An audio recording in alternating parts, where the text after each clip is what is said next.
Hi everyone, this is Shahrukh Saifi and welcome to the channel simplifying exams. आज की इस one shot video में बच्चों हम अपना इकोनॉमिक्स का फर्स्ट चैप्टर डेवलपमेंट को कंप्लीट करने वाले हैं। अब देखिए, वैसे तो नाम से पता चल रहा है डेवलपमेंट यानी कि विकास। इकोनॉमिक सेक्टर के अंदर हम किसी भी कंट्री को जज करने के लिए डेवलपमेंट जो एक चीज है ना, उसको ज्यादा कंसिडर करते हैं। किन किन फील्ड्स के अंदर, फॉर एग्जाम्पल वहां की पर कैपिटा इनकम कैसी है, जीडीपी रेट कैसा है, यहां तक कि उस कंट्री का स्टेटस कौन सा है, क्या वो डेवलप्ड है, डेवलपिंग है या फिर अंडर डेवलप है। तो ये सारी चीजें किस बेसिस पे डिसाइडेड होती है, उन सब के बारे में आपको पता चलेगा। और याद रखना, डेवलपमेंट बेशक एक पॉजिटिव वर्ड है, लेकिन सम टाइम ये किसी अदर पर्सन के लिए कुछ अलग इंपैक्ट भी दे सकता है, जो कि आपको इसी लेसन में जानने को मिलेगा। तो चलिए बिना किसी देरी के साथ शुरू करते हैं आज के इस वीडियो को। सबसे पहले इस लेसन के कोर कॉन्सेप्ट कौन कौन से हैं वो आप देख लीजिएगा, जिसके अंदर हम इन सभी टॉपिक को कंप्लीट करने वाले हैं। सबसे पहले देखिए, शुरुआत करते हैं हम डेवलपमेंट के बारे में। Development is defined as a situation in which all the aspiration of people get fulfilled. तो हर किसी के लिए डेवलपमेंट का मीनिंग यही है कि उसे ग्रोथ देखने को मिले। फॉर एग्जाम्पल यहां पे कुछ मैंने दिए हैं। सबसे पहले हम बात करते हैं एक लैंडलेस रूरल लेबरर्स के लिए क्या जरूरी है कि उसे ऑल टाइम वर्क मिले, उसके जो चिल्ड्रंस हैं उन्हें स्कूल में अच्छी एजुकेशन मिले, सोसाइटी में उसके साथ डिस्क्रिमिनेशन ना हो, तो ये उसके लिए डेवलपमेंट है।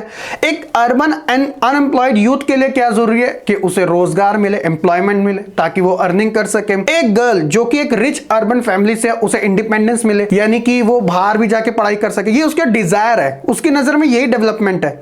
एक रूरल वुमेन जो कि एक लैंड ओइंग फैमिली से बिलोंग करती है, तो उसका भी उतना ही स्टेटस होना चाहिए जितना उसके परिवार में अदर जनों का है। इसके अलावा एक लड़का जो कि रिच फैमिली से आता है अर्बन, तो वो भी इंडिपेंडेंस चाहता है। तो हर किसी की नजर में जो डेवलपमेंट है वो अलग अलग होता है। और इन सबके अलावा लोगों के ना कुछ कॉमन गोल्स भी होते हैं डेवलपमेंट को लेके। फॉर एग्जाम्पल, हर कोई चाहता है कि उसे रेगुलर एम्प्लॉयमेंट मिल सके, क्योंकि देखो लाइफ विदाउट मनी पॉसिबल नहीं है, तो इसलिए एम्प्लॉयमेंट का होना जरूरी है।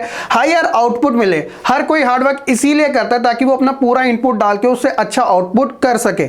इसके अलावा हायर इनकम सबका डिजायर होता है। इक्वल ट्रीटमेंट का होना, फ्रीडम का मिलना। जी हाँ, फ्रीडम भी काफी इंपॉर्टेंट है। आप एक ऐसी कंट्री में रह रहे हो जहां को आपको प्रेशराइज किया जाता है काम करने के लिए, आपके पास कोई अपनी सेल्फ इंडिपेंडेंस है ही नहीं, ये भी इंपॉर्टेंट है। सिक्योरिटी भी लोग चाहते हैं। रिस्पेक्ट तो सबसे बड़ी चीज है अदर से। डिग्निफाइड लाइफ का होना यानी कि पर्पस का होना, और साथ ही इक्वल डिस्ट्रीब्यूशन ऑफ इनकम यानी कि एक ही जगह पे काम करने पर एक ही वर्क जो है उसका इक्वल डिस्ट्रीब्यूशन होना भी जरूरी है। ये लोगों ने के कुछ कॉमन गोल्स होते हैं डेवलपमेंट से रिलेटेड। इसके अलावा अगर हम इस टॉपिक को जाने, सबसे पहले जो इंपॉर्टेंट है वो है what development promises different people different goals को लेकर, कि डेवलपमेंट क्या प्रोमिसेस करता है अलग लोगों को लेकर, उनके अलग गोल्स को। देखिए, different people have different development goals, जैसे कि अभी मैंने आपको प्रीवियसली बताया भी था। What may be development for one may not be for the other, it may be destructive for the others. कहने का मतलब है कि एक चीज जो किसी एक पर्सन के लिए डेवलपमेंट है, हो सकता है वो दूसरे के लिए ना हो, या ये भी हो सकता है कि वो दूसरे के लिए डिस्ट्रक्टिव हो। इसका बेस्ट एग्जांपल है, एक मूवी आई थी रोबोट 2.0, जिसके अंदर देखो टेक्नोलॉजी के बारे में बताया गया था कि मोबाइल इंडस्ट्री कितनी तेजी से ग्रोथ कर रही है। ठीक है, ह्यूमंस के लिए ये डेवलपमेंट है, उन्हें घर बैठे बैठे सारी चीजें ऑनलाइन आराम से अब मिल सकती है। लेकिन उनका जो रेडिएशन है, वो जो स्पैरोज है यानी जो चिड़िया हैं, उनको काफी ज्यादा नेगेटिव तरीके से इंपैक्ट कर रहा है, जिसकी वजह से उनकी जानें भी जा रही थी। तो इसी चीज के लिए उसमें उठाया गया था। तो एक के लिए डेवलपमेंट तो दूसरे के लिए डिस्ट्रक्टिव। एग्जाम्पल के तौर पे समझते हैं जो आपकी बुक्स में दिए गए हैं। A girl expect as much freedom and opportunity as her brother and he also share in the household work, her brother may not like this. एक लड़की अपने घर में वैसी अपॉर्चुनिटी और फ्रीडम चाहती है जैसे उसके भाई को मिली हुई है। वो चाहती है कि जो वो काम घर पे करते वही काम उसका भाई भी करे, बट उसका भाई इस चीज से नकार देता है। सेकेंड एग्जाम्पल भी देखिएगा, to get electricity industrialist may want more dams but this may submerge the land and disturb for lives for people who are displaced such as tribal। तो भैया जो इंडस्ट्रियलिस्ट है वो चाहते हैं कि इलेक्ट्रिसिटी लेना चाहते हैं, तो वो चाहते हैं और ज्यादा से ज्यादा डैम्स बने, क्योंकि डैम्स क्या करेगा, एक तरीके से उनको इलेक्ट्रिसिटी जनरेट करके देगा। लेकिन इससे प्रॉब्लम तो उन लोगों को है जो कि वहां पे रहते हैं, क्योंकि उन्हें डिस्प्लेस होना पड़ेगा, है ना। तो आप देख सकते हैं कि एक जने के लिए डेवलपमेंट काम हो सकता है कोई चीज, लेकिन वो दूसरे के लिए डिस्ट्रक्टिव भी हो सकता है। तो ये चीज आपको समझने की जरूरत है। इसके अलावा अगर हम अगला टॉपिक बात करें इनकम एंड अदर गोल्स को लेकर, तो देखिए क्या बात की गई है, people prefer to earn more income for fulfilling their daily requirement of life. हर कोई चाहता है कि वो ज्यादा से ज्यादा अर्न करे ताकि अपनी लाइफ के अंदर जो डेली रिक्वायरमेंट वाली चीजें उन्हें वो फुलफिल कर सके।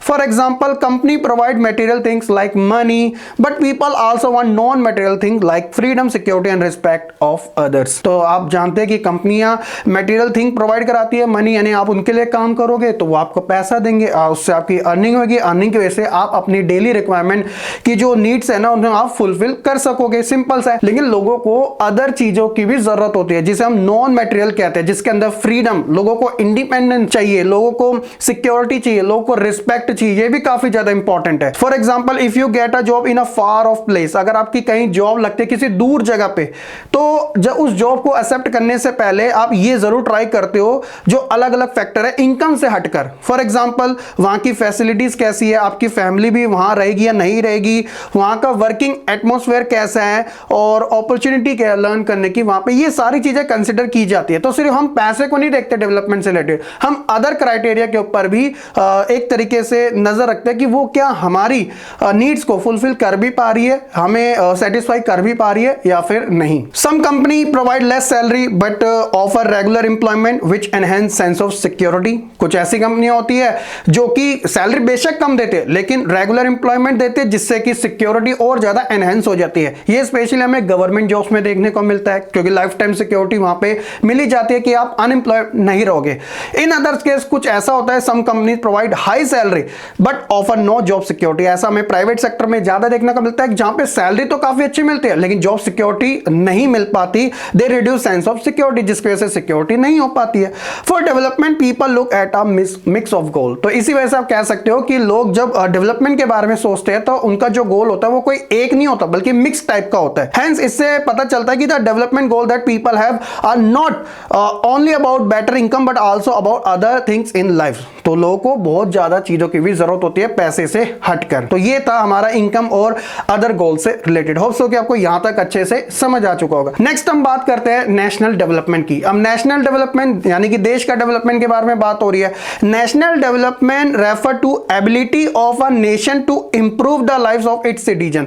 तो सिंपल सी बात है कि नेशनल डेवलपमेंट अगर होगा, मतलब देश का विकास होगा, तो इसके अंदर लोगों का भी विकास होगा। अब लोगों का विकास किन चीजों के ऊपर डिपेंड करता है उन्हें समझ लीजिएगा। तो लोगों का जो विकास डेवलपमेंट है वो स्टैंडर्ड ऑफ लिविंग के ऊपर डिपेंड करता है। अब जो स्टैंडर्ड ऑफ लिविंग है वो अलग अलग फैक्टरों के ऊपर रिलाई करता है। फॉर एग्जांपल पर कैपिटा इनकम कैसी है, ग्रॉस डोमेस्टिक प्रोडक्ट जीडीपी कैसी है उस कंट्री की, लिटरेसी रेट कैसा है, और साथ ही जो हेल्थ केयर है उसकी अवेलेबिलिटी कितनी है उस कंट्री के अंदर, ये सारी चीजें डिपेंड्स करती है स्टैंडर्ड ऑफ लिविंग। इसी वजह से हम पूरे वर्ल्ड के अंदर 3 कैटेगरी में डिसाइडेड करते हैं कि कोई भी कंट्री डेवलप्ड है, डेवलपिंग है या फिर अंडर डेवलप्ड है। तो अगर कोई कंट्री डेवलप्ड है, जैसे वेस्टर्न कंट्री सबसे ज्यादा डेवलप मानी जाती है, तो वहां पे ये सारे जो आपको क्राइटेरिया देखने को मिल रहे हैं स्टैंडर्ड ऑफ लिविंग के, वो सब आप चेक मार्क में टिक कर सकते हो, क्योंकि वहां पे अच्छा आपको पर कैपिटा इनकम मिलेगा, जीडीपी उनकी अच्छी लिटरेसी है और साथ ही हेल्थ केयर सेक्टर भी उनका काफी ज्यादा ग्रो करता है। ऐसा हमें अंडर डेवलप कंट्री में बहुत कम देखने को मिलता है। इसके अलावा how to compare different country और अ स्टेट, हम कैसे किसी भी कंट्री और स्टेट को कंपेयर करते हैं। तो बेसिकली हमारा जो कंपेयर करने का जो मेन मेजरमेंट है वो हम पर कैपिटा इनकम के बेसिस पे करते हैं। अब ये पर कैपिटा इनकम क्या होती है और इसे कंसीडर क्यों किया गया उसे आप समझ लीजिए। Per capita income of a country is an average income that refer to total income per person of a country. तो सिंपल सी नाम से आपको पता चल रहा है कि पर कैपिटा जो इनकम होती है वो एक तरीके से उस कंट्री के अंदर रहने वाले पर पर्सन की एक एक्चुअल इनकम होती है। ठीक है, it is calculated by dividing the total income of a country bye it's total population. तो सिंपल सा है, जैसे कि यहाँ पे फॉर्मूला गिवन है, अगर आपको किसी भी कंट्री की पर कैपिटा इनकम निकालनी है तो आप सिंपली क्या करोगे, इस साइड पे आपको टोटल इनकम ऑफ एरिया और नीचे साइड में आपको टोटल पॉपुलेशन रखनी है, जिससे कि हम पर कैपिटा इनकम उस कंट्री कंट्री की आराम से इजीली निकाल सकते। और पर कैपिटा इनकम मैंने आपको बता दिया क्यों कंसीडर की जाती है, क्योंकि इसके अंदर बहुत सारी चीजें यानी कि स्टैंडर्ड ऑफ लिविंग जो है ना वो कंसीडर किया जाता है। उससे पता चल जाता है कि उस कंट्री का जो स्टेटस है एक्चुअल में है किस टाइप का। The country with the higher per capita income are considered to more developed than those with less per capita income. तो वो कंट्री जहां का पर कैपिटा इनकम सबसे हाई होता है तो उन्हें अच्छा स्टेटस मिलता है उन कंट्री के कंपैरिजन में जहां पे ये सारी चीजें काफी कम देखने को मिलती है। इसके अलावा एक सवाल भी बच्चों के माइंड में आ सकता है, नेशनल इनकम को हम क्यों कंसीडर नहीं करते? देखिए नेशनल इनकम को हम कंसीडर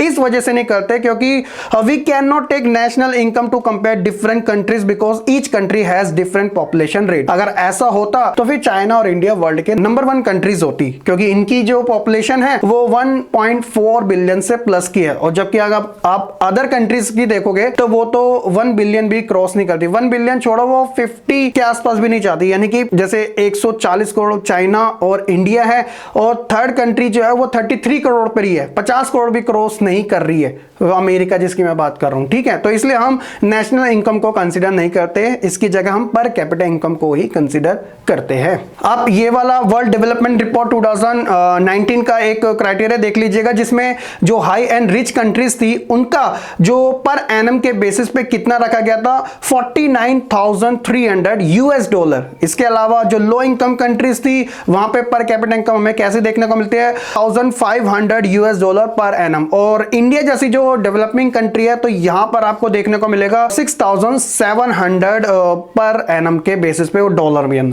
अगर हम देखें इंडिया के अंदर वैसे तो 4 to 7 लाख के आसपास हमें देखने को मिलती है पर कैपिटा इनकम, और ये धीरे धीरे अब ग्रो होती जा भी रही है। ठीक है, सो जैसे कि अभी हमने रिसेंटली बात करी थी कि people not only think of better income but also have a goal such as a security, respect for other and equal treatment and freedom. तो लोग सिर्फ पैसा को नहीं देखते, इसके अलावा और भी चीजों को देखते हैं। For development of a nation average income और पर कैपिटा इनकम इज नीडेड। तो हर किसी कंट्री के लिए डेवलपमेंट मतलब जो जरूरी होता है वो पर कैपिटा इनकम के बेसिस पर होता है।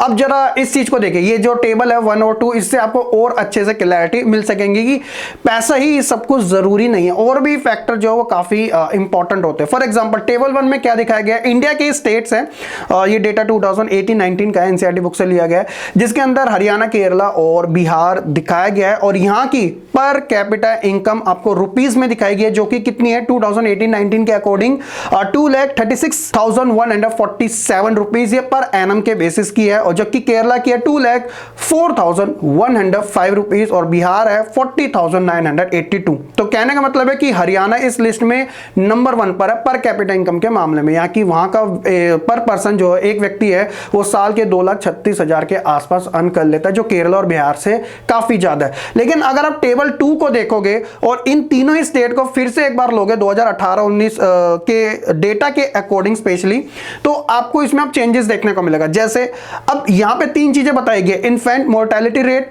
लिटरेसी रेट और net attendance ratio. Infant mortality rate का मतलब होता है कि एक बच्चा जिसने 1 साल भी पूरा नहीं किया और अनफॉर्चुनेटली उसकी किसी वजह से डेथ होगी तो उसे किस में काउंट किया जाएगा, इन्फेंट मोर्टेलिटी रेट के अंदर।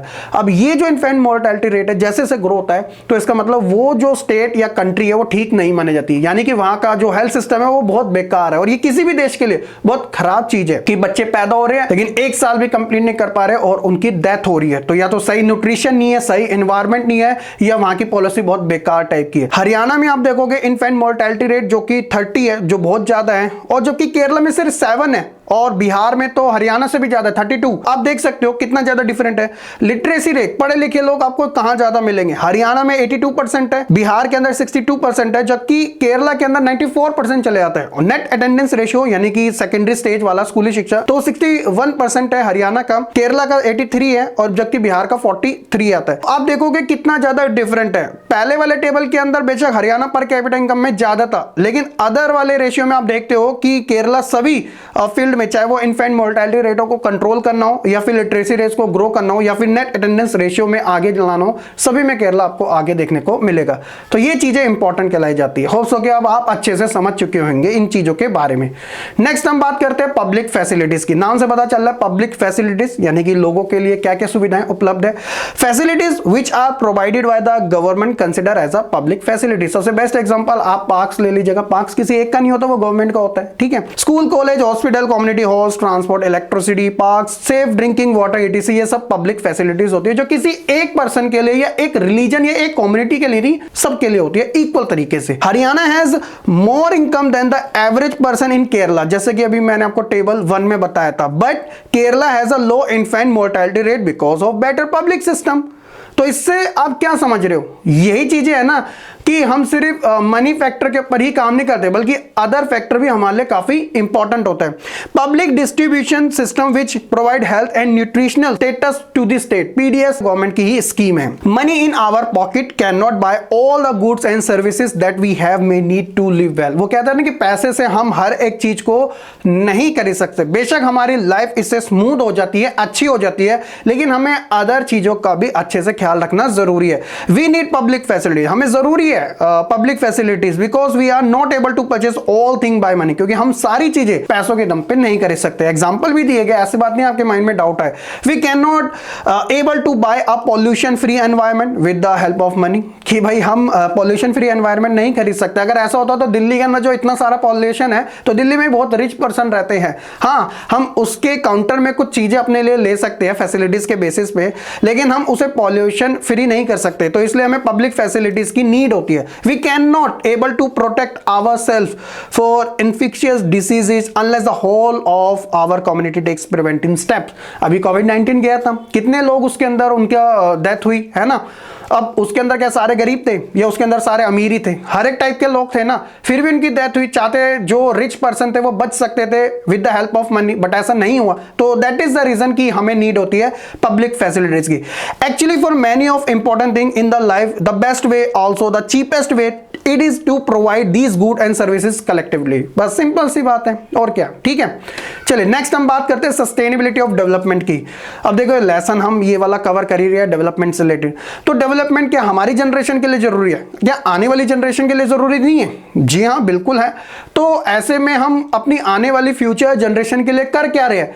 तो हमें जरूरत है सस्टेनेबिलिटी ऑफ डेवलपमेंट की। अब ये क्या होती है, देखिए sustainability development is a development that the needs of the present without compromising the ability of future generation to meet their own needs. तो सस्टेनेबिलिटी का मतलब ये है कि आज के समय जो रिसोर्सेज हमारे पास अवेलेबल है उनका हम यूज कर रहे हैं, जो कि हमारे लिए काफी ठीक है, लेकिन हम अपनी आने वाली फ्यूचर जनरेशन के साथ खिलवाड़ नहीं कर सकते। मतलब कि उनका इतना ही हम लिमिट में यूज करेंगे कि ताकि उन्हें कॉम्प्रोमाइज ना करना पड़े। कहीं वो वाटर जैसी चीज को बुक्स में ना पढ़े कि क्योंकि वो एक्चुअल में एग्जिस्ट ही नहीं करती, क्योंकि आज वाली जनरेशन ने सारे ही खत्म कर दिया। ये ऐसी बहुत सारी चीजें हो सकती है, कमेंट सेक्शन में बताना क्या हो सकता है। We have not inherited the world from our forefathers. ये जो दुनिया है ना, हमने अपने जो फोरफादर्स है जो चले गए उनसे नहीं लिया ये, जबकि हमने अपने चिल्ड्रन से उधार लिया जिसे हमें वापस लौटाना है। मतलब फ्यूचर जनरेशन की बात हो रही है, तो समझिएगा इन चीजों को, ठीक है। चलिए नेक्स्ट हम बात करते हैं इस लेसन का लास्ट टॉपिक, जो कि है HDI ह्यूमन डेवलपमेंट इंडेक्स, जो कि एक पर्टिकुलर सेपरेट टॉपिक है। ह्यूमन डेवलपमेंट इंडेक्स जो है ये आखिरकार क्या होता है, मैंने आपको स्टार्टिंग में बताया था कि हम कैसे जज करते हैं कि कोई भी कंट्री डेवलप्ड है या फिर डेवलपिंग है या फिर अंडर डेवलप्ड है। तो वो हम HDI के बेसिस पे करते हैं। बेसिकली क्या था, 1990 में महबूब उल अर्क और अमृता सेन के द्वारा इस HDI को लाया गया था, और हर साल इसकी एक रिपोर्ट जारी की जाती है जिसके अंदर ऑलमोस्ट 190 से प्लस कंट्री है, सबको रैंक दी जाती है ऑन द बेसिस ऑफ, इसमें 3 मेन फैक्टर का यूज किया जाता है जिसमें लाइफ एक्सपेक्टेंसी, एजुकेशन और पर कैपिटा इनकम, इनको कंसिडर किया जाता है। और रैंक जो होती है ना वो डेसिमल के बेसिस पे दी जाती है, यानी कि 0.1, 0.2, 0.111 ऐसे एक नहीं दी जाती, बल्कि 0 से शुरुआत होती है। इस चीज का ध्यान रखना। और इसी के बेसिस पे जो सबसे टॉप लेवल की होती है वो डेवलप कैटेगरी में आती है, जो मीडियम पे होती है तो वो डेवलपिंग, और जो सबसे लीस्ट होती है तो उसे हम अंडर डेवलप का स्टेटस देते हैं। ये रैंक सिस्टम है। अगर किसी की रैंक 0.8 से 1 के आसपास आ रही है पूरी, तो वो वेरी हाई है। इसके अलावा अगर कोई सेकंड नंबर पर आ रही है तो वो 0.7 से 0.79 के बीच है। मीडियम लेवल की कंट्री 0.55 से 0.70, और लो वाली जो है वो 0.55 वाली है। तो ये ऐसे डिसाइड की जाती है किसी भी कंट्री की रैंक।